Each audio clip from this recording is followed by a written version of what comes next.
exempt for this. I I Makes remember sense. I remember I had to do one once, and Yeah. we were actually going on a road trip. So I just put it on my phone in the car, right? Mm-hmm. Because it was just Victoria and I, right? Yeah. And she was kind of half listening to it too while she was on her phone. She goes, so this is diversity inclusion? I'm like, yeah, this is this thing. She's like, can't you just tell them like you married a brown person and you're exempt? I'm like, I don't think it works like that.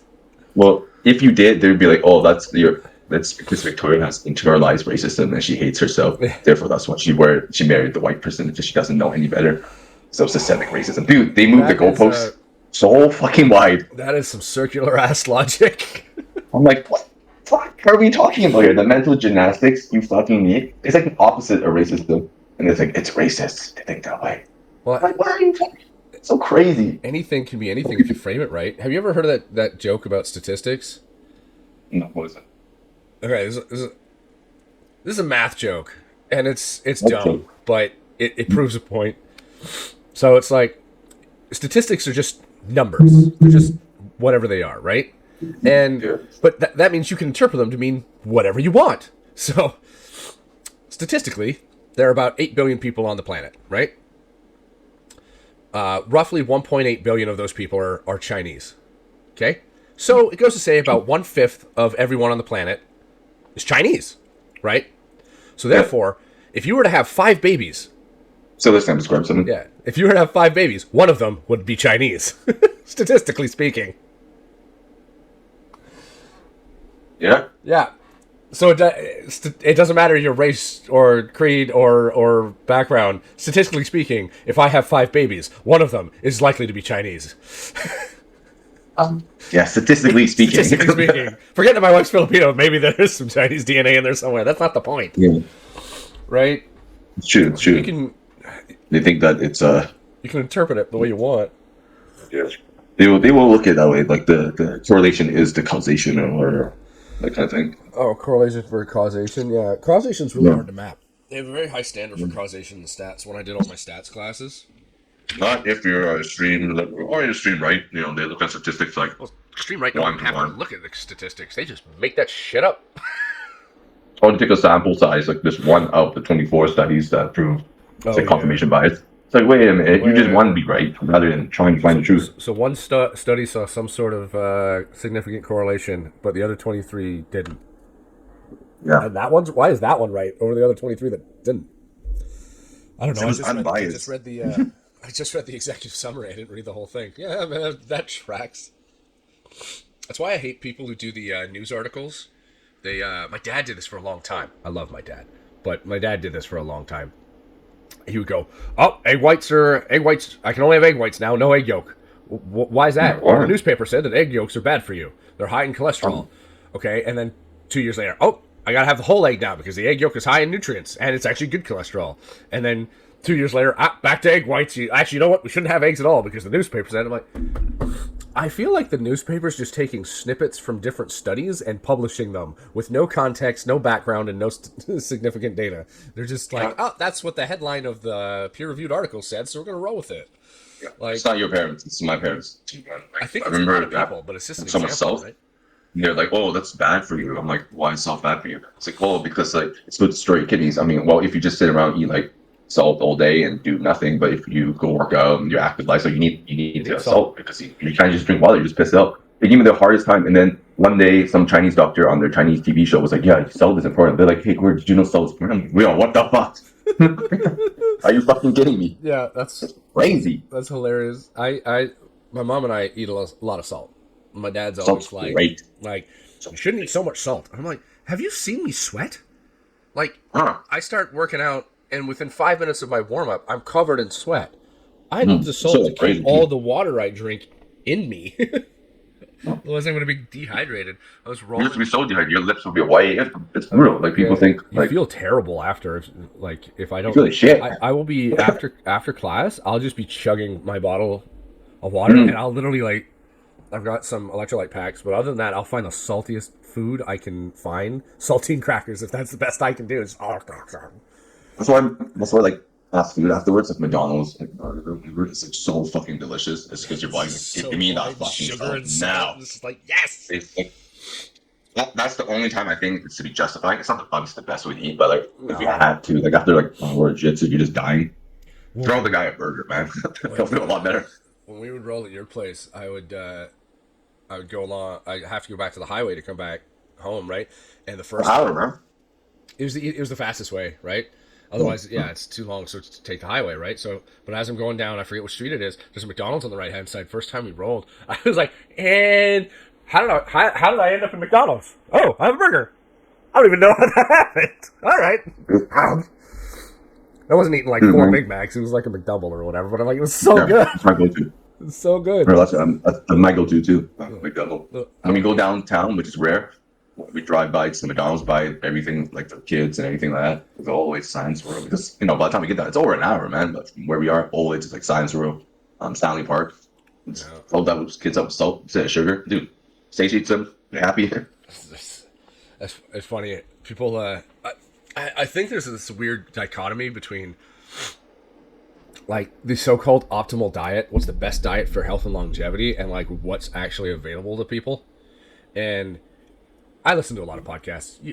I know you do too, but like a lot of podcasts. Yeah, a lot of them come down to when they talk about health and nutrition. Like the consensus I keep getting is like whatever's best for you and what you're doing.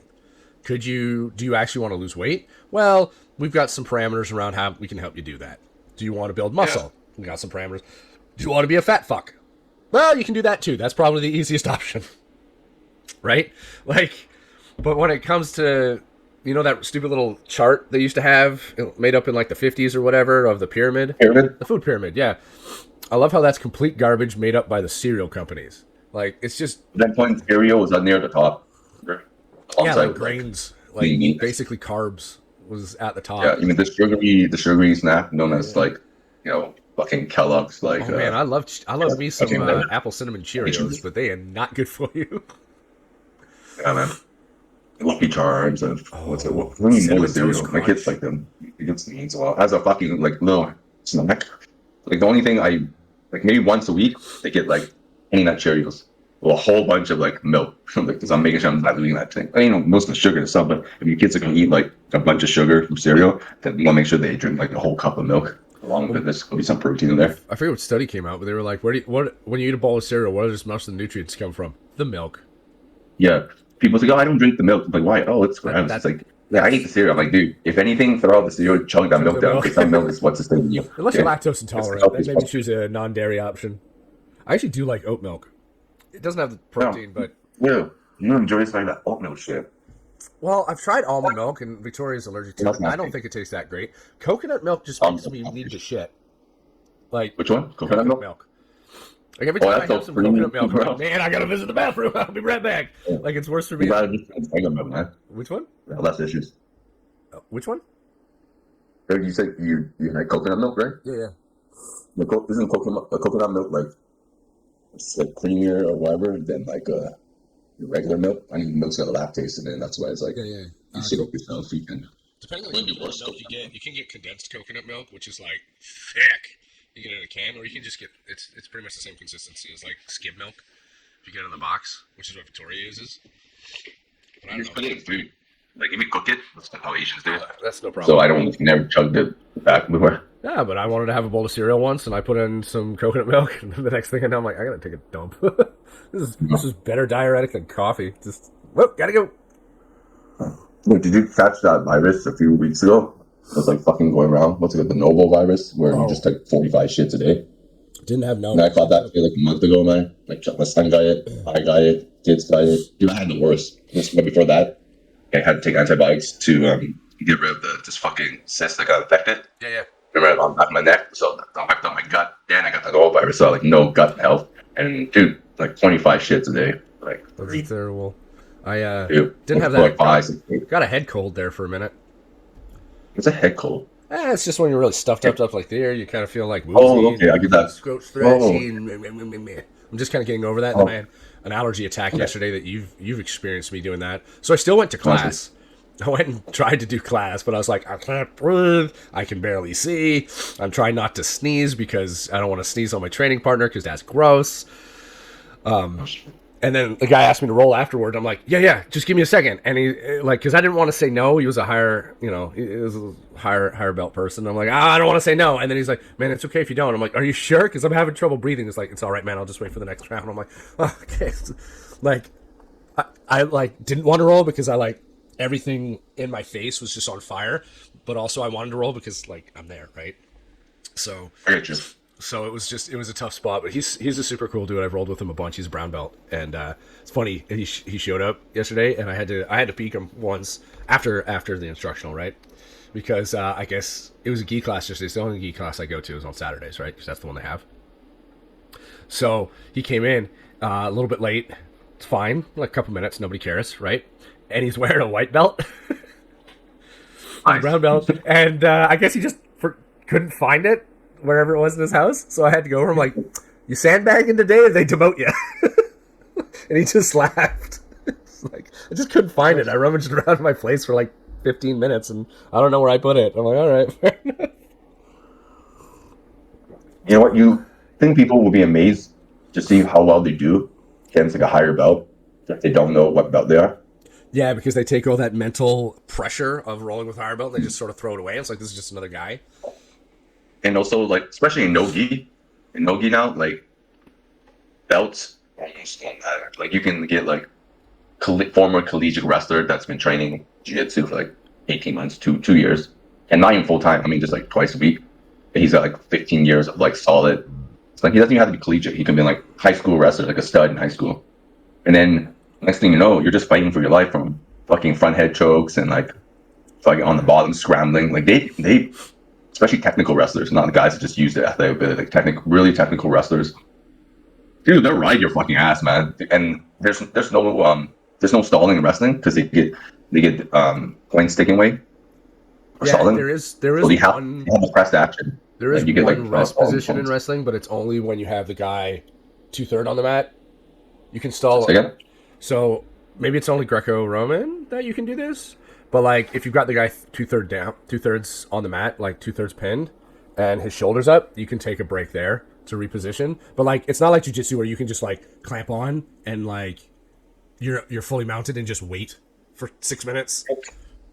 It's different. I think depending on the rules, there's somebody who actually knows all the wrestling rules are probably like, okay, correct me if I'm wrong. There's freestyle, and then there's like folk style. Folk style is like, I think it just pertains to the United States. I think folk style is also known as collegiate style. Check me wrong, but like it's more about pinning, controlling. So it's more akin to like how catch wrestling finds submissions, like catch wrestling and like jiu-jitsu is when they have to like hold position and pin. So like Ben Askren, Bo Nickel did folk style as well, and same with they have freestyle the wrestling. 3 second rule, right? Like you got to pin it for 3 seconds, and that's when you get the point. In folk I think it's a little different. You still need a pin regardless. But I think like they have the whole position more, and there's different like subsets of rules and stuff. But like folk style, that's where it's to main jiu-jitsu really well because jiu-jitsu you have to fight for, you got a whole position, right? So folk style guys, like our wrestling coach at our place, he's a folk style wrestler. So, yeah, I'm sure he's like a little guy too, man, and dude, beast. And then the hand fighting, that's the fucking there's no stalling, right? So it's just pressure. Even when it's like neutral, it's like engaged neutral position, like they're fighting, right? Whereas jiu-jitsu guys, you can stall, right? So if you never come upon a guy, like even if you're good at jiu-jitsu, when you go against a guy, just keeps on coming, that's a lot of pressure. You're just like, you're tired, right? So now imagine like a wrestler who is way better at like just coming at you. It's that's gonna feel like shit. That's what that's what a lot of like traditional minded people, even like people who started with jiu-jitsu, they're just like, oh, he's so athletic, wrestlers, I don't like going against them stuff. And then they kind of like have a shy away from that. Work ethic. It's not that they're athletic. Yeah. Any more athletic than I mean, let's be honest. Some of them are, some of them are for sure. But there's a gamut. It's just they have this drive, work ethic, like keep moving, which is tough to deal with for sure. I feel like sometimes I'm that guy against some opponents, like, and I'm bigger and I'm tired and it's 7 minutes in. We've actually been doing 10-minute rounds and our coach didn't tell us. So like it felt like forever in a couple of the rounds. I'm like, man, this is taking forever. When is that bell gonna ring? And I'm like, all right, let's just keep going. Right, but except for a couple of the smaller guys, sometimes I feel like, why am I the one pushing the pace here? I'm exhausted. I'm 50 pounds heavier than everybody else in here. Well, why am I the one pushing forward on this? Right? Yeah. Instead of just stalling. And I don't know. Sometimes I feel that way against certain opponents. Some opponents are really good. Like there's one guy who's actually he's French, and he keeps moving. Like he just keeps at it. I love rolling with him because it's just a constant stream of something. And he does remind me a bit of our friend Elliot, who we mentioned on the pod before, and like similar style but a little faster. Like still flexible, still technical, but a little quicker. You know. And he's a cool dude. He's actually going to come train in the gym sometime this week. He was asking about it. So I'm like, yeah, come on. I'll show you a couple things. It'll be fun. I'll show you how to squat properly. We'll fix that lower back of yours. Yeah. So I get that. I haven't gone up with a wrestler in a long time. There was one at our old gym, one or two. It's a white boy. Old gym. Our old gym. Oh, there's a wrestler there? Yeah. I don't want to say his name, but it's my middle name. Same dude. Okay. Can't remember, man. It's so long. Yeah, he was a white boy. He got a blue belt in like 4 months or something like that. Remember, and I remember going up against him, and that was weird. That was a weird thing to start with, because I was like a no-stripe white belt, and he was like a 3 or 4 stripe white belt. And but he would just like, okay, go. What happened? It happened so fast. Like, didn't even have time to react. I'll tell you his name when we're on. Yeah, or you can leave it out. Whatever. Yeah, I don't want to edit it that much. I'm trying to edit these as little as possible, just for time management. Yeah. What's it called? Like, I don't mind going against wrestlers. I actually enjoy it. The only thing I don't enjoy is in the jiu-jitsu context is the hand fighting, like the constant hand fighting, right? Which is like really important. It's actually the thing I think most people who know me would think that I would thrive off the hand fighting, but I'm actually really bad at hand fighting for wrestling. So because I'm just so used to like a more of a big movement, like a freestyle stuff, like a freestyle version of wrestling, where there's still obviously tons of hand fighting, a lot of blast doubles and singles, and just chain those together instead of like Mulder now. So my takedowns aren't as close. They're just not as fast and stuff like that. So my setups are so important because everybody's my wrestling has stayed relatively same. It's gotten better, slightly better. So let me actually be fair. It's gotten better. It still has everybody else. Explosive curve and sort of that evolution, like a little better. Yeah. I'm on that one for any sort of takedown as well. Yeah. I've also I used to engage in the wrestling. I used to press the attack, but I can't press the attack as often anymore because I get punished for it. Because I'm just not as quick, not as technical as I need to overcome the lack of quickness. I'm still strong. So what I do is I do a lot of baiting, and then they get frustrated because especially if they're really wrestling oriented, so they really want to press the action. I let them tune in on me, and then I swing off the sprawl, which is the best tactic. But depending who I go against, it's the best tactic for me, and I do fairly well. Then there's a few guys. I've been trying lately. Just fucking run. Because a blast double for me is just not going to happen. Like, I'm not that fast. just be honest. It's not. I'm like, not unless the guy real slow. I've done it once, and I'm like, that guy must have been slower than dog shit. All right. Anyways, or just didn't know what was happening. So I've transitioned to a lot of trips. Yeah, I'm liking the heel picks and the trips because it also feels less. We're older now. I'm 39. It's less taxing on my body, right? So it just feels. I should probably do a judo class a couple of times just to get a little better at some of the throws. But you don't need to be like a black belt or even a brown belt at judo. You just need to figure out. This is for judo. You just need to figure out a couple steps to couple of throws that you really identify with. The one that works for me, 90% of the time, I'm not giving it away, so you'll know what's happening. Is blast up. I guess I played bottom today. No, it's you come in, you sort of do the hand fight, you push shove, and then you put whichever hand you want. You put a collar tie on, but the collar tie is actually to bait the underhook, and then you go into a wizard, you turn to the side, and there's a bunch of trips and things you can do there. So the goal is actually to get a wizard on your opponent. So now you're side to side, and then you just want to keep your head up because you don't want to come down because then he's going to front headlock you. So you got to keep your head up, get the wizard, and if you're lucky enough and he tries to like release using his other hand, you can grab it and get your hip over. But it's so much easier on my body to do something like that because there's another alternative where he doesn't get the hook and you can actually go into a Kimura grip and trip him as well. And you just sort of like in those positions, you're like, I'm not trying to force you to the ground. It's more like, oh, okay, just go here now, thank you. Right? Yeah, you're like gently assisting them. Like you take the grip step and giving you, like it's very open, it's very obvious, and to take it. And from there, it's like it's gentler. Like if I fail the trip, I fail the throw, it's not a big deal because we're still entangled. So like that's better. Like the more you're entangled when you're older and you got like strength on your side, the better. When it's like open and free, and then there's like fucking they can come out leg, they can go here, they can snap you down. Traditional wrestling takedowns. It's gonna be hard because you have to defend them. It's so taxing to be on the receiving end of those and you're backing up, moving forward, and judging distance. Find them yourself. Mentally and physically exhausting. So it's more like let's get close. If I can get a double under, well, it's over. But like it's just, for me, and if that all fails, you can actually push them back, come down, and just grab the heel and lift it up. Because they'll be on their back foot, so as they're stepping back, you just grab the heel. Like, so there's a bunch of stuff you can do right there that's just nice and simple. And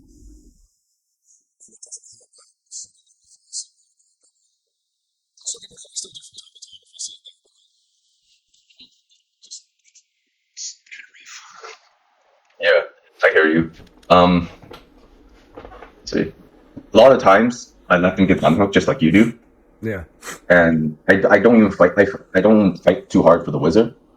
So as long as I can get my lead leg behind theirs, so I'll wizard to get the my lead leg behind their lead leg. Okay. Then I'll throw them over. I grab the head on the opposing arm and I just toss them to the floor there. And if I fail, if they do take my back, I usually just spin out. Go out of it. I go out everything. That single, I sag my leg. So now guys, there's one guy to you, bro. Like our best guy. Me and him wrestle a lot. He enjoys wrestling. He beats the living shit out of me. He tapped me out like he's the only guy I've gone against that can tap me out 5 times in 5 minutes. Damn. 5 times in 5 minutes. I know I can maybe get tapped out once, but I know that when he likes training me because I don't stall, so I press the action with him to my own detriment, and because then becomes like tons of wrestling scrambles. It's like constant wrestling, and I get caught on the transitions, and I'm obviously not good enough to like. He's a purple belt, buddy. This guy's tapped out black belts in comp, and I don't know. I mean, I've seen him he went against there's a place called Precision in Vancouver. It's one of the best gyms in BC. And the ADCC guys, one of them was Ben Dyson. He's the head coach. He won the European trials for ADCC in 2019. So he went to ADCC. So he lost to Greg Jones. But anyways, he's really good, especially the fact that he likes Greg Jones. Dude, like this guy, Ben Dyson's really good. His top game, his pressure passing is like he's quite well known for that. But anyways, so he's gone to ADCC, so the levels are up. And he's got this another guy I think that trains there, and is Christy. I could be wrong, but he's super good, and he messes our guy up. And he says it's like the only guy that really messes up. But anyways, our guy went against Ben Dyson. I was like, oh, how was that? He's ADC. This, oh yeah, it's not bad. I do pretty well against him. I'm like, holy shit! Like Ben Dyson is like an ADCC vet. He's a trials winner. Something that less than 1% of us are ever going to even achieve. It's like winning ADCC. That's a trick to get to ADCC. So he's done something that none of us have done. That's super hard, and he's a legit black belt. And our guy, who's a purple belt, is like, it's like almost like 50-50. I'm just like, oh my god. Wow, man, that's a good person to train with. So it makes me feel better when he just absolutely wrecks me. And then usually everybody knows when I'm just like in the corner gasping for air, slumped over. They're like, oh, you rolled with him? Like, yeah. Or when the new guy is like from other schools. We got a lot of people. We have a very open gym. Yeah. So a lot of people come in different schools, and in secret, sometimes their students don't like it. Whatever, they come in, we'll toss them to him. And he just feed him to the shark. He's not a man enforcer. He's the standard bearer. The standard bearer there you go. Of our place. Well, yes, our greatest. We're saying you got greatest warrior, Achilles. Achilles. That's our chant. This is our chant, right? Just like in the movie. Dragonius. I love that. Is one of my favorite scenes in film. Like, say what you want about the rest of the movie. It's the only time. So I did in university. I did do an elective for English, right? I had to do a language, English language course, and it was but it was I had to do a high level one because of my stupid degree, and so I had to take a third or fourth year English class, and I'm like, and the options were like Victorian Shakespeare, no, Chaucer, no, Greek mythology, yeah, I'll take that one. Yeah. So I went and did that class, which was actually a lot of fun, but it's the only time I've ever seen a professor, because language professors can be kind of hoity-toity. Kind of elitist. Yes, yeah. Like they're more so than regular professors. They're a little more, white tower type people. True, like stereotypical academia. Yes, type of guy people. It's like this is who they talk about. this is the people. This is the people you're talking about. And anyways, it's the only time I've seen a professor being like, "So this movie's garbage, but this particular scene taught me something." At that time we were in jiu-jitsu. We'd fought before. You boxed. I did some of that, and then we were in jiu-jitsu, right? So I understood what they meant by swift-footed Achilles. Motherfucker's fast, right? Like everybody talks about how in the fight world is like how fast you are, how fast he is. My God, his speed, right? This English professor who'd never seen any of that stuff didn't understand. He watched that scene. Is like, I get it. That's what he means. He's agile and swift. That's his nomenclature. That's why he's the best fighter ever. Right? And I'm like, yeah, it made sense to me. It took you a movie to get this, but that's why I love that scene, because it's just so bam, and you're like, nice. That was. I love the quote in the movie. It's like, "This is your champion," or something like that. Oh, this your champion. Was that against Hector? Or was it when? Yeah, that was against Hector when he killed Eric Bana. Oh, his speech to Eric Bana. That was a good fight too. His speech to Eric Bana was really good too. Yeah. He takes off his helmet and he goes, "Now you know who you're fighting." It's like, oh, he's mad. And that was I like that movie. It wasn't the best, but you take it for what it is, man. There's some. I'm very forgiving when it comes to movies, because it's like, I mean, like, especially like looking back, and like compared to a lot of the woke stuff we have now, I'm like, dude, we had it so good. Oh. They're just not the greatest movies, but they're not. There's less ideological or political agenda being pushed up my ass there. It's really hard to take an epic poem and turn it into a good movie, because it just doesn't translate that well. So the fact that Troy was as good as it was pretty awesome. Like, well, I think the issue not an easy task. Comes down to executives, because I swear, failed executives executives half the time they're like secret directors, failed directors, man. They're just like they're living vicariously through like the directors, like like vision, and they have a lot to say, right? It's like they're like, "Oh, you can't put that in the movie. You can't do this." I'm like, "Yo, then you become a director. Like you fucking sleazebag." Yeah, and you're like, you're changing the story. Just become a director then. Like you got into this, you became executive. You're like you're a bit of a sleazebag. Probably stepped on a few heads along the way, and you just think that you're creative, or you're entitled to this like creative power, but you suck. That's why you're not a director. You were never executive. You're a pencil pusher. Do you know the two types of creativity? This actually applies to jiu-jitsu, I think, because I can bring it in. So there's two types of creativity. Oh. There's the natural creativity. Everybody who thinks, well, Andy Warhol, genius, creative genius, right? There's that one, and everybody thinks of that one as the creative, right? They just spontaneously create weird things that seem to work, right? So everybody thinks of that one. There's the artist, and then there's the constructive creative, and those are people like engineers who build really cool shit based off of other stuff, but they're able to bring it together and build something new. And people forget about this one a lot, and they're the people that do a lot of the things that we use, like that. You can go through. They're doing better now when they do like movies. Talking about like Oppenheimer, and they did one on Keening, the guy who busted the Enigma machine. I can't remember his name right now, but like these are creative people who aren't creative in the I spontaneously create things, right?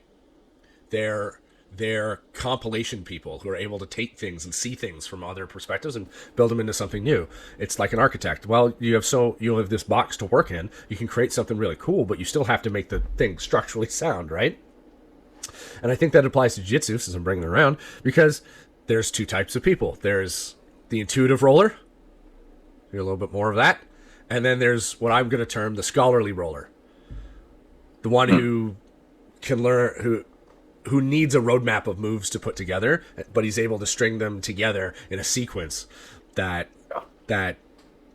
like planned out. It's more of this it's more structured. It's more structured. They put it together and they have this game plan that has alternatives, right? As opposed to, okay, I'm just going to sort of take what you give me and give you what I need, and then I'm going to figure it out as we go, right? Yeah. So there's my little rant. Two types of people. But that said, I think like regardless of what kind of like, regardless of like how creative you are, the two types of creative models you just presented here, I think most people are like a blend of both. And if you kind of side completely to one, like me, I'm very intuitive, but that's as great as that is. And like when I'm on. It's great. Yeah. When I'm off, I'm off. Like it's like I have no roadmap, so I'm just like, for lack of a better analogy, it's like the artist with a bunch of paint, but have zero idea what to do. I have like no idea what to paint. I'm just lost, right? Like, and then you see the artist. Like when I'm on, I'm the canvas looks fantastic. If I'm off, I'm gonna paint it white and be like lizard. Like, and then people are like, what the fuck is this? I'm like, there it's no, and that's just white on white. It's a polar bear in a snowstorm. Then I'll just talk up that shit as jiu-jitsu, right? That's the problem, right? Yeah. And then I'm just reactive and reacting to like rather than being proactive. When I've had my best success, it's still free flowing, but it's more systemized. It's like I'm looking for patterns quicker. So rather than just flowing and then silencing, there's an opening, I'll do something there. Rather than now, it's like, okay, like if that armpit or elbow comes right away from the rib, I'm blasting my arm through, even if I can't put the underhook in. Like then I'll go about doing my stuff.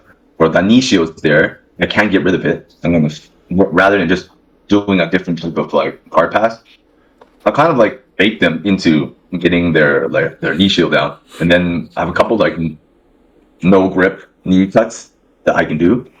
Just two, literally a couple two, and I've had a lot of success with that to a certain level. I think the brown belts are the ones to see it coming, because like you once when you're like only a blue belt. When it comes to like, belts, pretty predictable. we're talking about how like belts don't really matter in Nogi, and it's not that they don't matter in my opinion. It's just that the belt in Nogi is more just a symbol of knowledge. It's like getting your different, like first you get your bachelor's and then you get your master's and then you get your doctorate, right? So you just have more experience, you have more knowledge of the variety of things that can happen, right?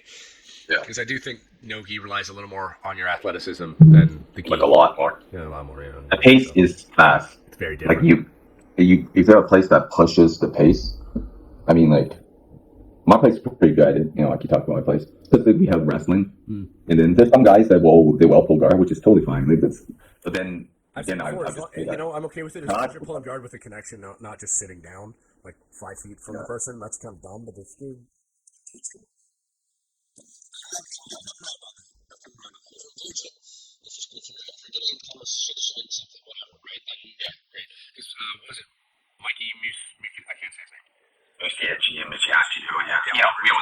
I was watching him and I'm like, yeah, he pulls guard quite a bit, but he does it in the person. He pulls guard into the person, right? And I'm like, okay. Again, why he butt scoots? It's almost like, as hilarious as it sounds, it's almost threatening when he butt scoots, because he's like, I'm gonna sit here, wipe my ass across the floor. Yeah. It's like not manly whatsoever. But it's not a goddamn thing you can do about it. Yeah. You're like, the threatening this fucking guy is gonna get me. A few of his matches, I've seen him trying to pull guard like into the person, and the person runs away. Right? And I'm like, so scary. And then he starts butt scooting towards him. Like, you know what? In this context, I'm okay with this, because he tried to get entangled, but the guy basically said, fuck this. Ran away, and now he's down and he doesn't want to stand up. I'm like, okay, sure. So I think he has decent wrestling. He just doesn't utilize it. I think it's like, for him, what's the point of me wrestling and getting taken down, and the guy gets a takedown on me where he has the advantage? I might as well just fucking pull guard and get to a point where, like, I'm gonna be on the back enemy. That's what he's probably thinking. But so I might as well pull guard and have the advantage right now. I'm gonna pull guard into you. Yeah. Right? Not just like, because we've all seen the one where the people are just like, and double tap, sit. I hate that. Don't do that. I get it. I don't mind my teammates doing that sometimes. They don't always do that. But it's because you will go against people that, so you might as well have some of your teammates be prone to doing that. But they're not always doing that. It's like maybe like they roll 10 times, 10 rounds a day. If you're 4 of doing those 10, are like 6 that. minute, 3 are 6, 7 wrestling minutes from rounds and stamina. you're exhausted and it's round 8 and you just want to sit down. All right.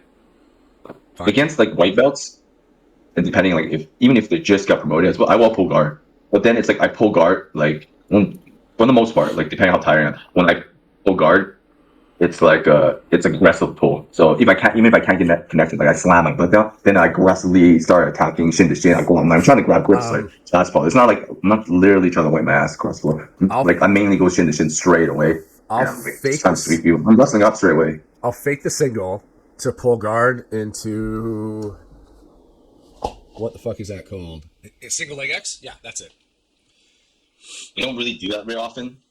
A lot of the guys that go against, unless it's like a white belt. Even then, I just go to shin. I try to like sweep and get into a leg and take them from there really quickly. And if it fails, I can always like go to a traditional like I'll half do guard either the outside De La Hiva or I'll try to go under to get the single leg X. Yeah, those are the two I'm starting to feel more comfortable with. Yeah, and don't get me wrong, I've tried that and then got slammed on my face. Yeah. And I've definitely tried to get the leg entanglement and ended up getting toe holded by the brown belt because he's like, I don't. It really depends who we go against. Like the more I find that if I do that against like the purples and browns and blacks, like it's just black belt. That man. Try it. Yeah, dude. Just be like, I'm going to destroy you now. More. Yeah. My most successful guard, like the guard that I have been most successful with, is half butterfly. Because because like a lot of guys disengage. So if I can get you into my half butterfly, I got your call tie, I got you. I'm protecting my elbow. I got you the tricep grip, whatever the wrist grip, controlling you. I'm forcing you into my knee shield. That's when I give people the most problems, and I've had a lot of success. That's funny. Just sweeping people really easily. So I go over and I use K guard, and I've had a lot of success with that as well. But if they disengage with me, so my open guard shit. So that's why. My open guard's getting better. Really need connections quickly. My open guard's getting better, but it's because of that thing I told you. It's like, we'll just get a hook. Whatever it is. Whichever hook it is. Underhook with the arms. If they come in, get a foot somewhere. Like, it tends to... Just one. It tends to yield some form of dividend. But I was actually rolling with a guy yesterday. And he was less skilled, let's say. And he was trying to knee cut through me. But he forgot I had my knee shield in. Man, that's the fastest scissor sweep I have ever done. And he just went, like, you could see his demoralized face as he just went ass over tea kettle that way. And then after, I'm like, can I tell you something? Like, yeah, if the knee shield's in, you can't knee cut because you're going this way. And all I have to do is push on that knee and pull a little bit, and you're just going to whoop.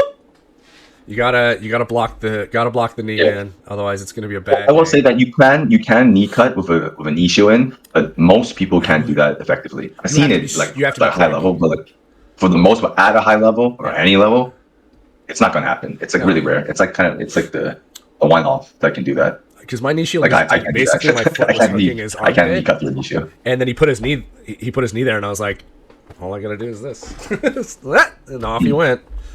Yeah. So haven't rolled in the gi obviously in like a decade and a half. I feel like if you can pin the knee down, you can knee shield opposite way. He could have stopped it just by grabbing the outside of my pant leg and pulling my knee out. Because then you're just butterflying, right?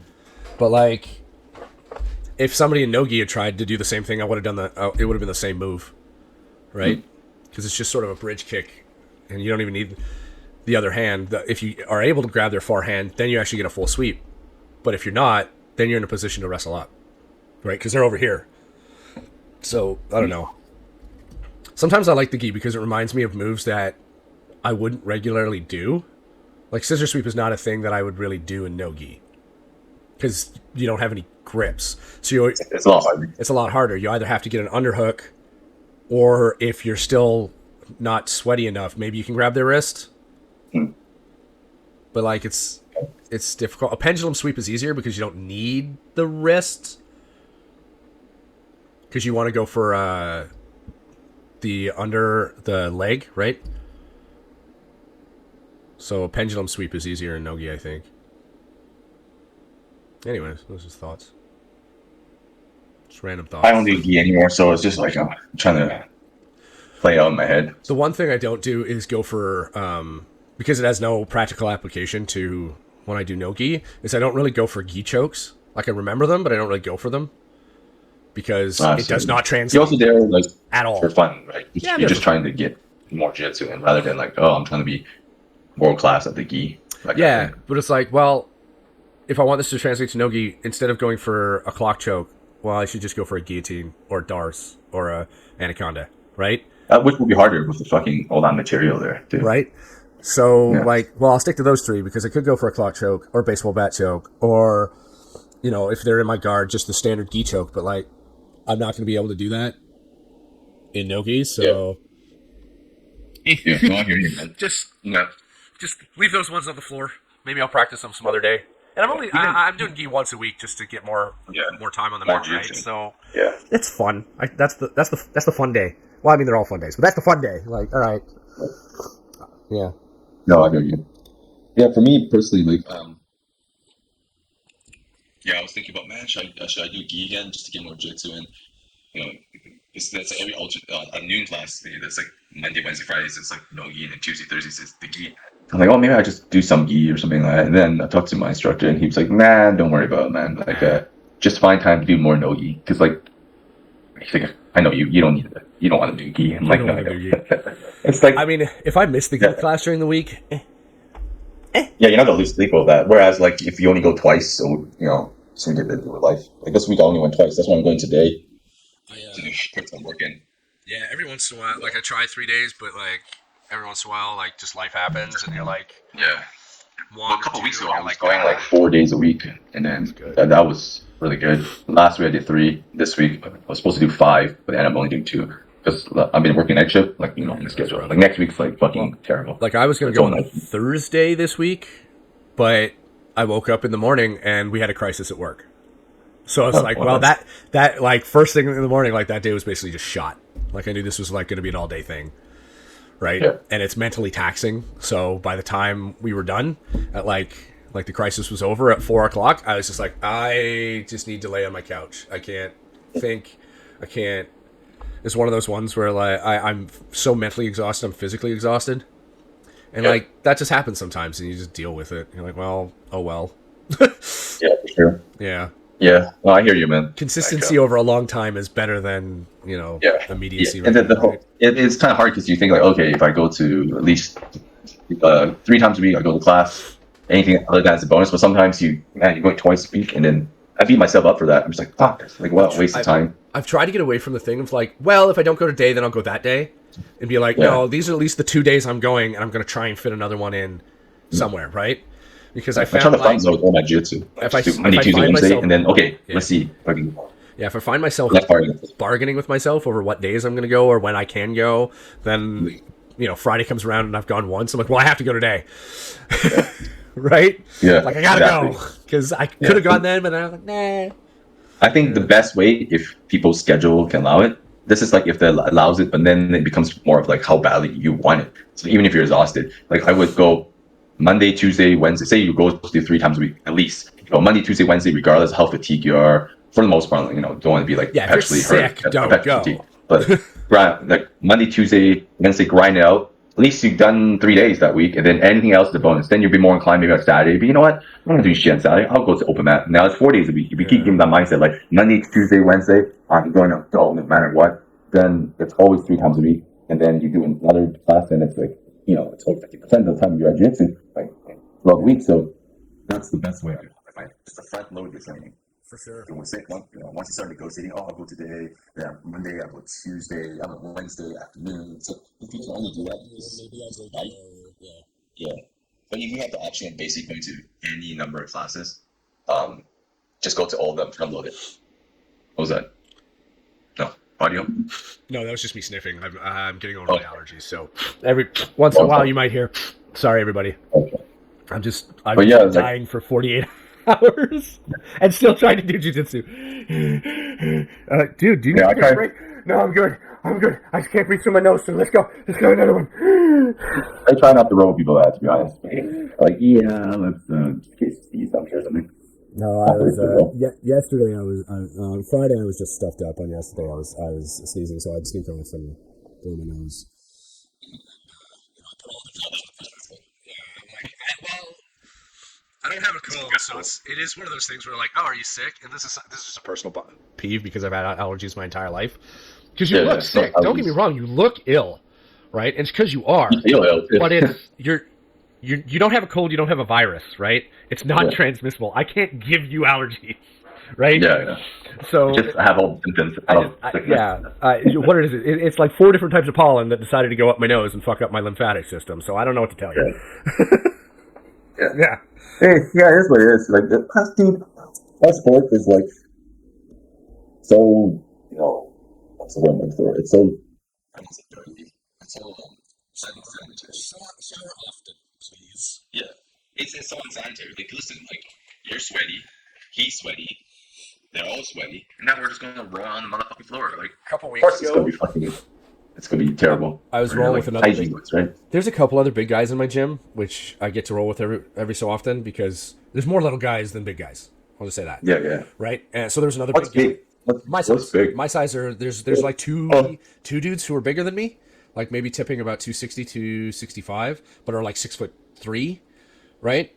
One of them, actually there's probably 3 because one of them is a black belt and I've rolled with him and he was trying to Ezekiel choke me and holy fuck that hurt.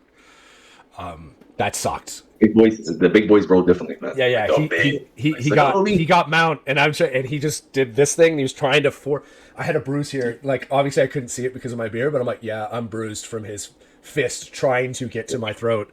But like so there are a couple big guys, and I got to roll with one brown dude he's super chill, which is cool.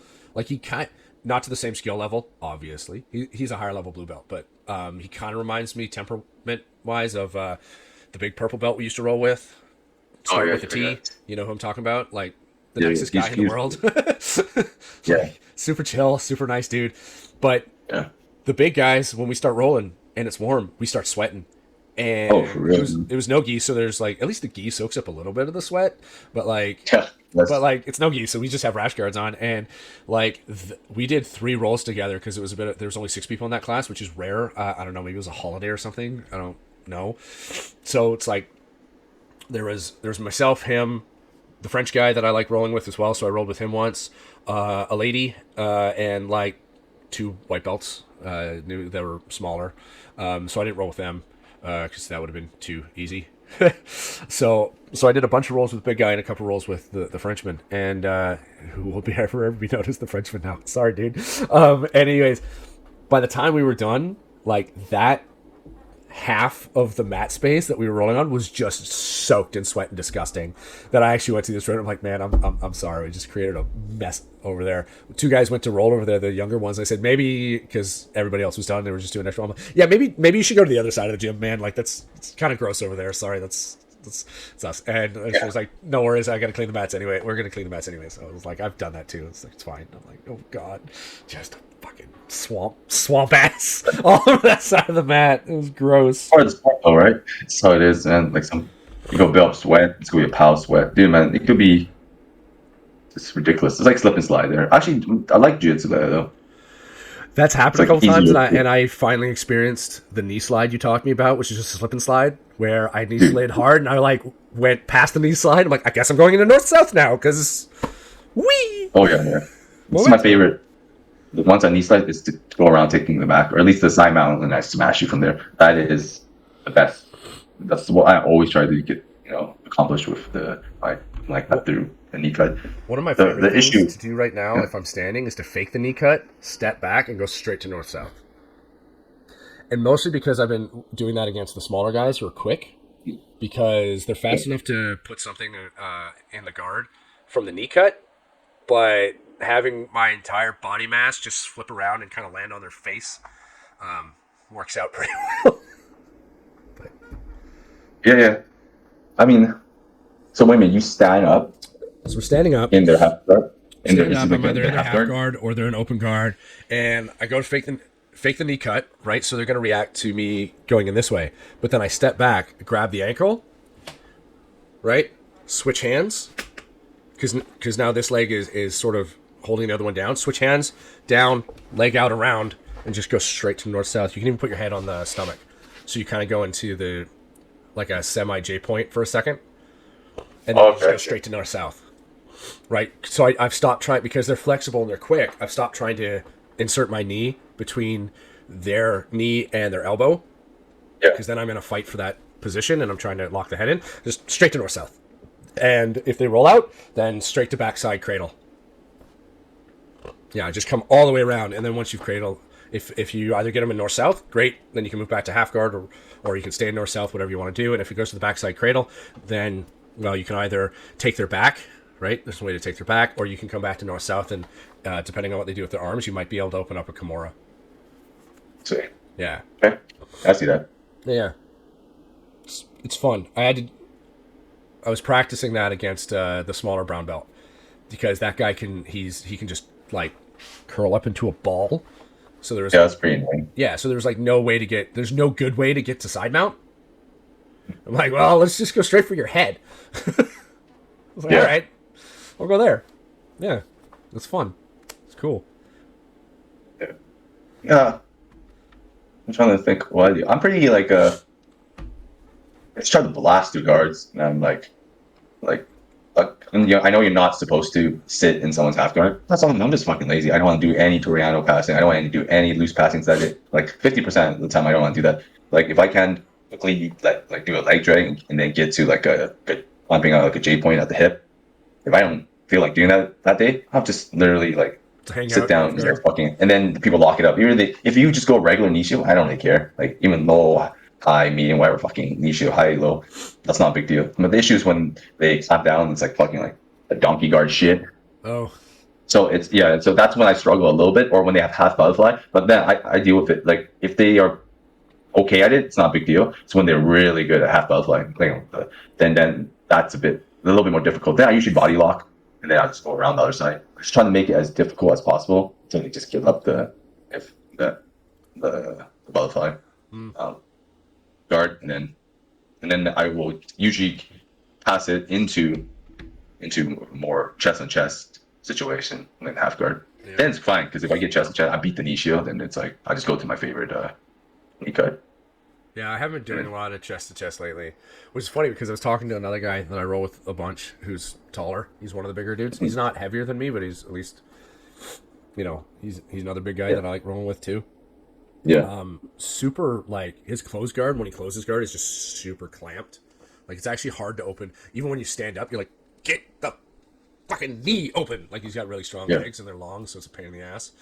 Yeah, that's a bitch. Well, I was rolling with him on Wednesday, and then I rolled with him on Friday. And on Wednesday after we rolled, he's like, we were just talking, because he's very analytical too, which is nice, because you can talk to him about the roll. And so I was talking to him, and he's like, yeah, you're doing this, but like, I remember when you came in first, when we were first rolling, like you had a game plan, you had things to do, you knew where you were going. And it kind of clicked in my head that, yeah, I've been doing a lot of things that I've been learning, but I haven't been doing the things I know. Right. So I've been feeling very stupid, honestly, when I've been rolling, like dumb, like not being frustrated, not having success, and just feeling dumb. Right. And I was like, so after that one, I was thinking about it a lot, and I was like, right, why am I trying to do just all the new shit that I'm not good at, instead of trying to incorporate the new shit that I like, that works for me, into the stuff I'm actually good at, that I've been doing? And then we rolled again on Friday, and I implemented that, and like I felt so much, even though I physically was hurting because of my allergies, I felt so much better about rolling with it. I'm like, oh, I'm succeeding again, right? Because I stopped just trying to do the weird new shit that I haven't had time to practice, right? So it was one of those moments where I think we've talked about like the blue belt blues, and I don't necessarily think it's the blue belt blues. I think it's I've learned enough to be able to learn newer, harder things, but then you start to sort of forget what you were good at before and not doing it. So you feel frustrated and stupid. You're like, why is nothing working? And it's because you have gotten better. Just like your ability to, I guess, tactically you have it. Like you just have an array of moves now, and then you haven't like systemized it, right? So with your lack of knowledge, technical knowledge before, it was more systemized because almost because like you lack of only had choices. three things You you know, knew A how to B do. C You D. had They to go just through spam those things. Yeah. Now you got like a plethora of like moves and they chain together, but then it's just like there's no game plan. You know, you go from A, then you go to like Z, you know, whatever, and then Q, B, whatever. Like you're just spamming. And it's like, oh, then you frustrate. It's like, you know, I'm better. Why is this not working? This is fucking bullshit. And then, and especially when you go against like someone that you usually roll with, and they're at the higher level, and then they start whooping your ass because they're systemizing, especially the already stuff. They're systemizing. Like they're not fucking around. Like okay, they know you've gotten better, so they're trying a lot harder now, right? Not maybe they weren't trying as hard, maybe like 70%. Now they're going like 90%, 100%, and then it's like okay, when we go against you, it's our A game because we know that if you figure all this shit out, then it's going to be be a rough day. it's gonna be a rough day for me, you know. And so I'm not gonna let that happen. So, and they got to practice their A game and stuff like on us too, right? Because they're better. And for us, you know, we get kind of like you're like, oh man, I'm catching up. You are catching up, but not tactically. Tactically, you're way behind. Like when I sometimes do really well against some puppy belts, I'm like, man, I'm getting there. I'm doing really good. And I don't really care about getting promoted. I don't mind being on blue belt. I can like jump up purples and browns. belt Like for fuck life. ways. Yeah. There's a reason why I'm not. There must have massive holes in the game that I don't see. So I don't get envious or jealous. I'm just waiting for my time. When it comes, it comes. I'm too old for that shit too, you know. And so for me, it was like I think like okay, now I can start experimenting and doing this and that. But now these guys that I thought I was closing in on, they are now going A game against me, and then I can't go. I can't have my shitty C game. I need to go my A game against them because that's how I can keep it close.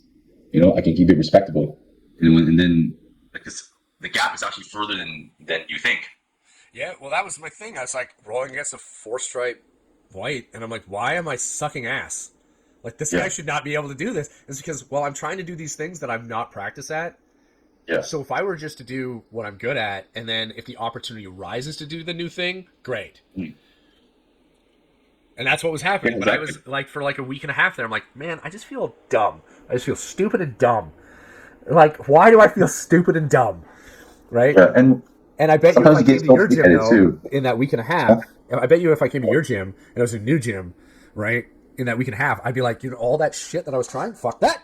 Okay, I got a whole new I got to come in, we got to, like, remember what we're doing, and then I go back to my gym and be like, I was rolling really well at Gordon's gym. What's wrong with me? Why am I stupid again? Yeah, because it's like when you go to comp, it's like going to competition, like you're not going to, probably not, unless you're so much more talented than everybody you roll against, you're probably not going to pull out some, like, your weaker game. You're just like, okay, I'm bread and butter, this is it, and I will try not to deviate from this. Like, and that's it. Like, and you're probably going to do, like, you know, fairly well or really well, right? And it's the same thing. And but the thing is, like, even though we're talking about bringing our A game and roll with our teammates and stuff, it's the reality is that's not the best way to grow. You know, if you go like 4 or 5 days a week, like a couple of those days you're gonna have to like you're gonna have to sacrifice your pride and your ego. You gotta cut it out. It's just like, okay, I have to work on the things I suck on. And dude, like I've been tapped out by white belts, you know, so many times because I'm trying to go for leg entanglements, and then they're getting so much better now. But then it's like, you know, I'm gonna make mistakes, and I might as well make a mistake against like people I train with. Like, because first of all, the guys I train with, they're not gonna like reef a heel hook on me. If I try to fuck around in the comp and I don't like haven't put in the time that I need for leg entanglements, then this guy can, you know, he's under no like, you know, no constraints to just hold that. So he can fucking reef that. I can pull my leg up. Yeah, he can just like tear my leg apart, and then excuse me. So like, that's the way I look at it, you know. And then that's fine. Like then I'll be like, oh, what do you think I did wrong there and stuff. And I have no problem asking like a lower belt, like why I did wrong. Maybe that lower belt only like just loves leg entanglements. Dude, I see some white belts at our place that like I'm like, holy shit! Like I do not want to get tied up in the leg entanglements. This guy is very much better. He should be like I've seen like that white belt give like purple belts a hard time with leg entanglements. So that's all they care about. Like some people they get in jiu-jitsu, especially when they're young, they're just like they fall in love with one thing.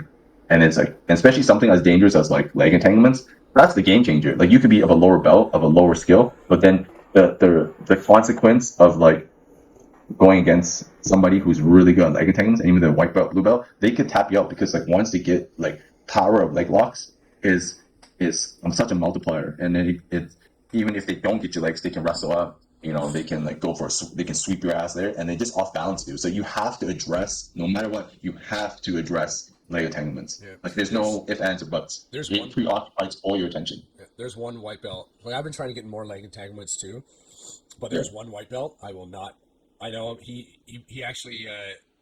You know how some Might be like professors have your favorite like lighting. have their favorite students that they're going to roll with, right? Yeah. He's one of those, and Yeah. he's not a particularly good wrestler. He's not a particularly good top game guy. But holy fuck, his leg and tandem! I refuse to get into a leg and tandem with this kid. I remember rolling with him, and he got me in turtle, and then I like just dicked him off, right? And he was like, "Oh man, that was so demoralizing." And I said to him, "Yeah, but if you got my legs, I'm." Like I said that quietly to him. He's like, "Really?" I'm like, "Yeah, dude." Like I want no part. Every time I see him do the thing, I'm like, I don't. Dude, I don't want that. I don't want any dude, part there's of a it. 16-year-old kid I played.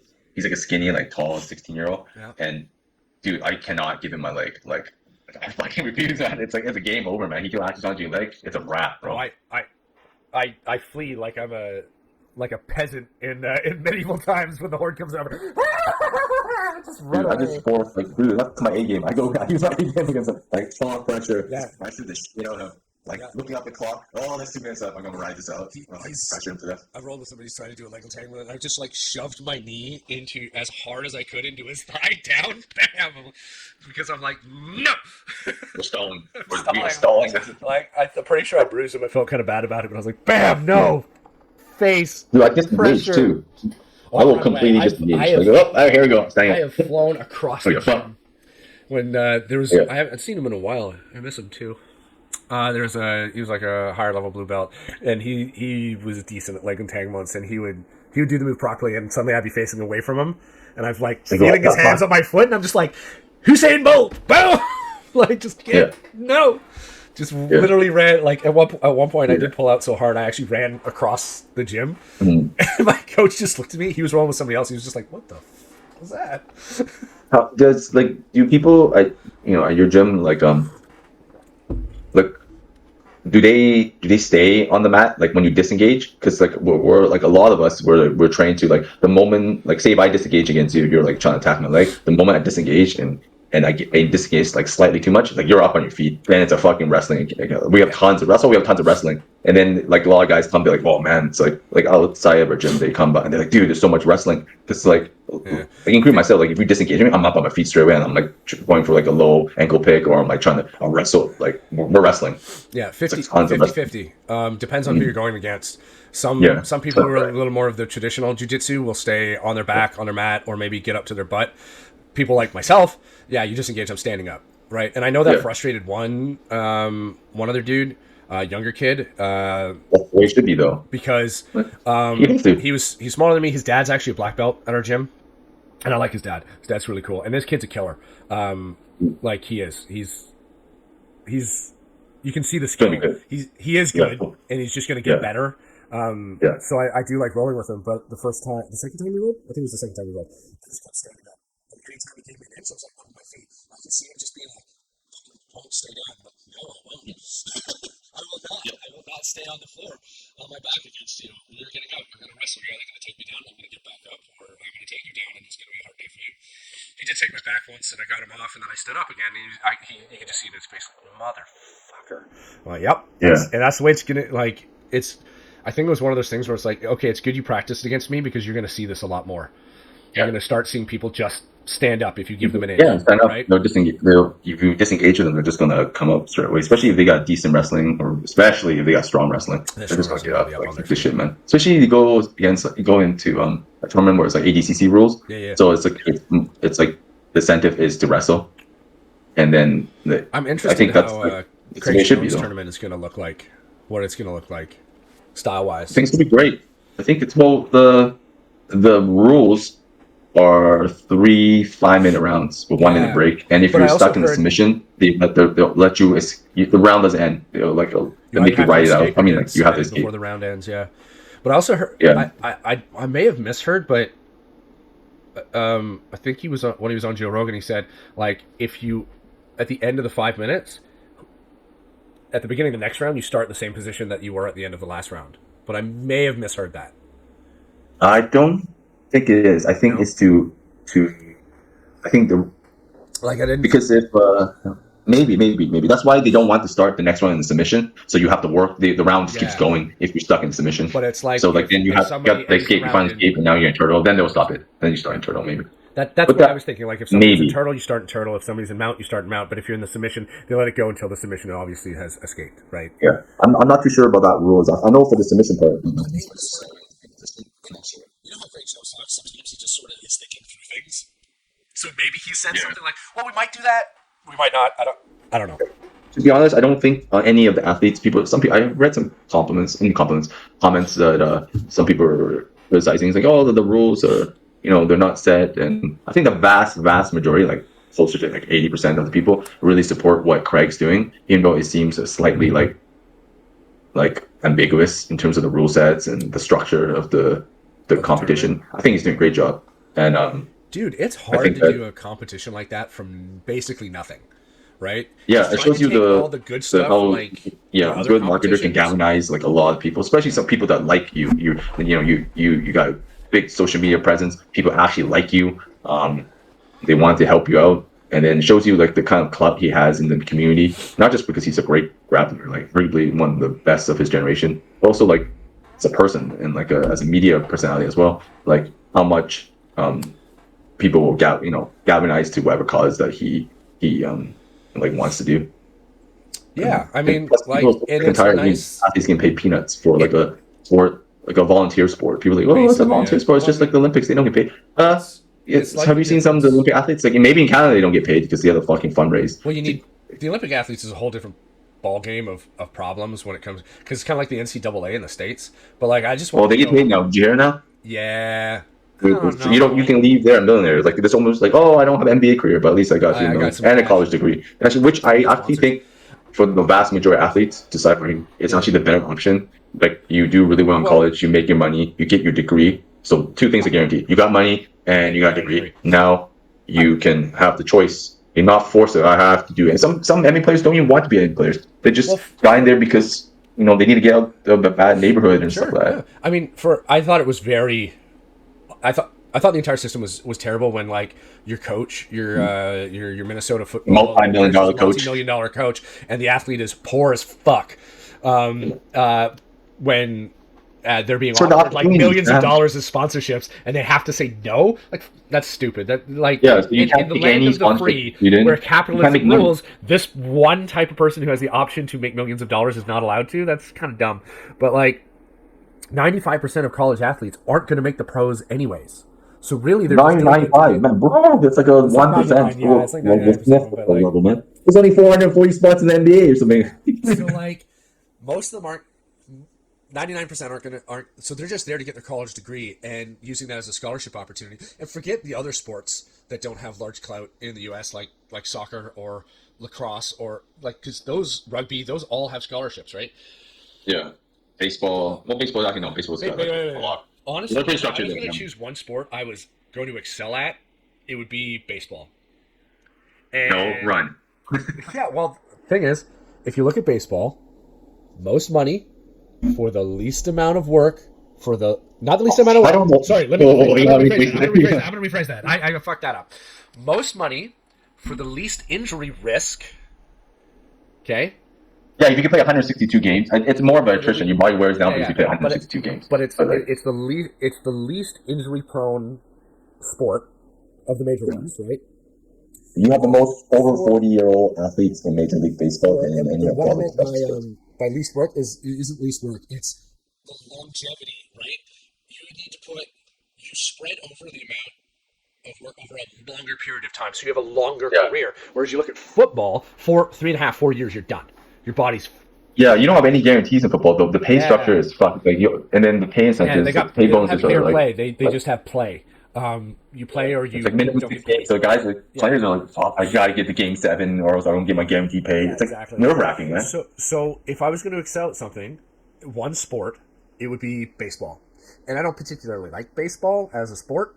I finally come around to calling it a sport. It is a sport. Yeah, I've eaten my words to all everybody. I mean, it's just athletics. I would be probably third baseman of any major league. You'd be a multi-millionaire. You'd have a 15-year career, right? Decent batting average. Doesn't have to be great. And you'd walk home with 30, 35 million. Like, Oh, no, that's a pretty big paycheck, dude. yeah, no, it is. Over 50. I don't know about that. over 15 years, over 15 years, if you play for the Mariners or the Yankees or like you will become. There's multiple teams, right? So some of them have bigger salary caps. That's my point. If I were to pick it, obviously I'm not going to play for like I don't know, Brooklyn You don't Dodgers get a choice, buddy. But no, I'm saying if I was going to excel and be excellent, like top tier, so you'd play for a Yankees or like one of the top tier teams over 15 years, you'd make that amount of money, right?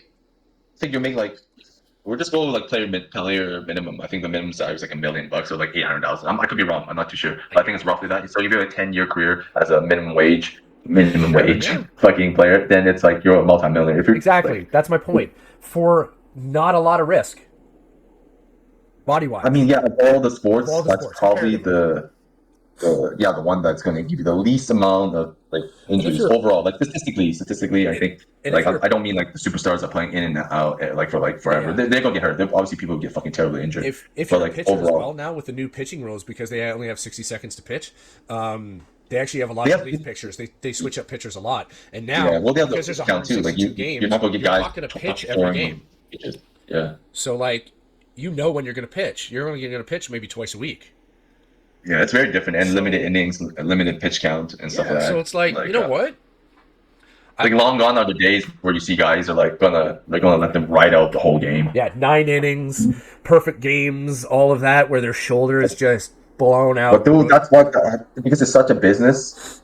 The structure of sport is such a business. The load management. Let me see in basketball too. Like guys, players like, yeah, I have my hamstring doesn't feel good. I'm not playing If for I the were whole to week. choose For the another whole week. sport to What the excel fuck? at, if I were to choose another sport to excel at with the least amount of injury risk, it would be basketball. I mean, they still get tons of injuries. I think it's just the byproduct of just like 82 games, right? Yeah. Like the density of injuries. Like think about it, like we're on the same page here, so obviously I'm preaching the choir. Like football only has 16 fucking games. The amount of fucking devastating Damage, injuries yeah. like You're you can a get running is 16 games. There's a reason why there's only 16 games, man. Like you will fucking fall the fuck apart. Can you imagine there was like 50 games in a season? Oh god, their bodies would just The average, destroy. there'll be no Hall of Famer. Like the Hall of Famer would be a guy who played 10 years. There are people by who attrition. dead on the field. That's what would happen. Like some of those running backs or the receivers when they're up in the air and that 300-pound just dude smoke. just smokes them. I'm like, oh no. Yeah, and you see like the most ridiculous like body types. Like I'm 5'10", 250 pounds, so I'm like a really small receiver, right? So or a safety, like whatever. I get the ball and then I hit like a fucking 380-pound Who's like running? lineman. Oh Jesus Christ, man! Who's running at a full sprint? Dude, yeah, you got these guys running like 4.6s in like these like in you the take 40-yard a car- dash. They're like so fast. Like no man that big should move that fast. Yeah, Like, you take a car crash to your hip while you're midair, and then you hit the ground. Like, oh god, dude. There's No amount no of amount of padding. padding. Yeah. Like the trauma. And for context, like there's a guy we train with. He's 6'4", I think, 275, 285, completely muscle bound. Like, have I showed you a picture of him? Yeah, you did. Dude, bro, Hands are like he's bigger in person. His hands are like frying pan. Like when we high five each other, like my fingers are down here. I'm like, oh my god. Like, dude, when I grip out with him, which is the dumbest thing you could possibly do. don't do that. Like my fingers are gone. I can't even see it. It's like it's engulfed. You're just a- Can I have my hand back, please, you're sir? a baby to that man. That man's Dude, he almost- knows that one time he went like this. You know when you're like grabbing fighting, something, he went like and this, he's and he went using like 10% this, strength. and then all my fingers went that. I was like, oh, and then he's like, oh, he like pulled it back. I'm like, oh my god, give my fingers back, dude. It's so bad. He can like break my wrist easily, man. Dude, and he's like, Dude, it's almost a space marine. freak. He's not even the biggest, man. Like he's the biggest freak I've ever done jiu-jitsu with, and I can only imagine like 300 pounders. Brian Shaw is in the world. Well, there's one guy Fucking love that. I used to do strongman with, and he was 6'9", 370 pounds.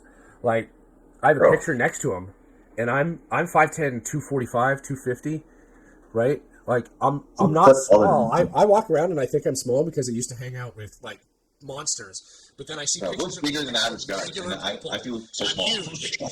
Yeah, so I'd stand next to this dude, and he would just look down at me, and I'm like, "Hey man, how you doing?"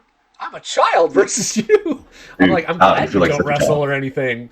He eventually was having problems, and he wasn't able to touch his toes, so he started doing mobility stuff, and he actually started to become more flexible. I'm like, oh no, this guy's dangerous now. He can actually move. Fuck. Yeah, that's the thing, and there are some freaks out there, and they're all in like like the higher levels of sport. Like you got the NFL, the NBA, you got guys walking. Now playing the NBA, I think it's like 6'8".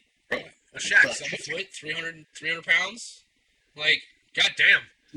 Even nowadays, I think he's almost 60 now. Like, he's more jacked than he's jacked. It's funny because I look at him and on his body, his arms look small versus his body. But then you got to realize this dude's 7 feet tall, over 300 pounds. Those arms are enormous. They're humongous. So big. That makes The Rock look small. There's a picture of him and The Rock standing beside each other. I'm like, dude, The Rock is a monster of a human being. And this guy dwarfs The Rock. I mean, he's holding his own in terms of size and like muscularity too. Maybe it's not shaped like what you would imagine like a bodybuilder, but in no way, shape, or form is Shaq considered like not muscular or jacked. He's a unit, not just height wise. He's a fucking unit. Like, you don't want that guy slapping you. Definitely wasn't big weights, but like at his age, they're like, oh, let's do the bench thing, and he put on 315 and moved it like it was nothing. That's not even body weight. It's not even body weight. Strong as shit. He's strong as shit, man. Like, oh, monkey. Yeah. Bone structure alone would fuck you up. Like he frames up on you and he fucking just beats you up. I'm trying to pass Shaq's guard. He puts his hand around my head and just moves me. Yeah. Like that's what happens. He does it to a basketball. The basketball's like a little ball, like a kid's ball in his hand. Like how we would hold like those little basketballs. Yeah, like those little rice ones. Yeah. Yeah, your head's smaller than that, so he grabs a hold of your fucking head. He fucking feeds you, fucking punches the throat. Andre 10 feet away. When he got mad at a ref, and he just put his hands around the ref's head and shook him. I don't remember that. Yeah, so Andre the Giant had a bit of a temper. Oh, yeah. And this ref pissed him off during a match. Obviously, they're rigged, but like it doesn't matter. Andre the Giant's still supposed to be respected. He pissed him off, and Andre just went, and the guy collapsed. Like he just wrapped up his head in his hands and just shook him. The guy just fell over. Yeah, beer cans disappear in his hand. Yeah. Like beer cans. Like just like he just made it, man. Like that's the guy's a beast, man. Like there's genetic freaks out there, man. And in pro sports, that's pretty bad. And those guys are clashing with each other. Well, I want to go to. I've always wanted to go to Iceland, but I know I'm going to feel small there. Even in Germany, like I'm small. But I know if I go to Iceland or I go visit my family in Oslo, I'm going to be like, I'm the small one. Holy shit! Yeah, isn't like the average height in Iceland and Germany like 6 foot? I think the Dutch have the highest one at like 6'3" as average height, but in Norway, Sweden, and Iceland, I think it's like 6'1" is the average height. I'm 5'10". 5'10" as well. Yeah, so you're like barely average North American height. Yeah, basically. And I'm considered a big man. I'm like, I'm not a big man. I'm tiny. I'm so small. Yeah, dude. It's like, how much weight? I'm like 205, maybe 210. It's like, oh, that's weight on my weight. I'm like, that's the average size in my gym, bro. I was like, what are you talking about? Yeah, I'm on the bigger end at 245 for my gym, but like I still feel small.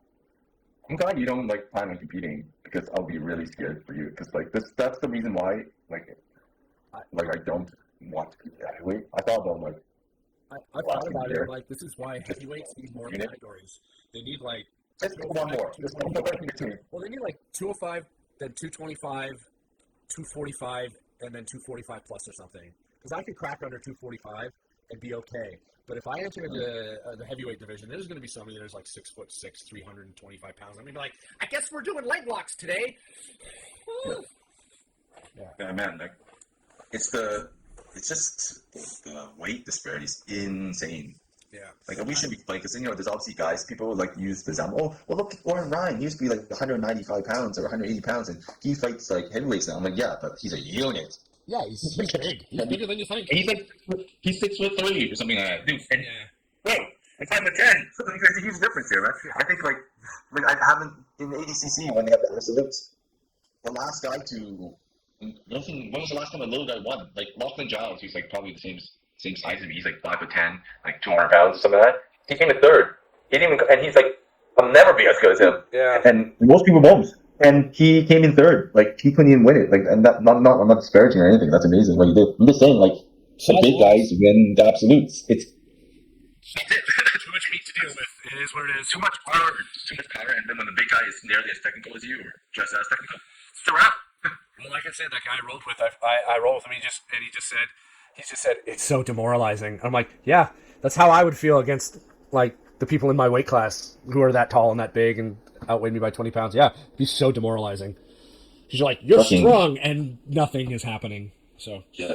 On that note, I think we're gonna wrap this one up. Yeah. You gotta get to it up. class, yeah? Try your training. Training. All right. Well, on that note, Yeah. thanks everybody for listening. We'll catch you in the next one. Appreciate y'all. See ya.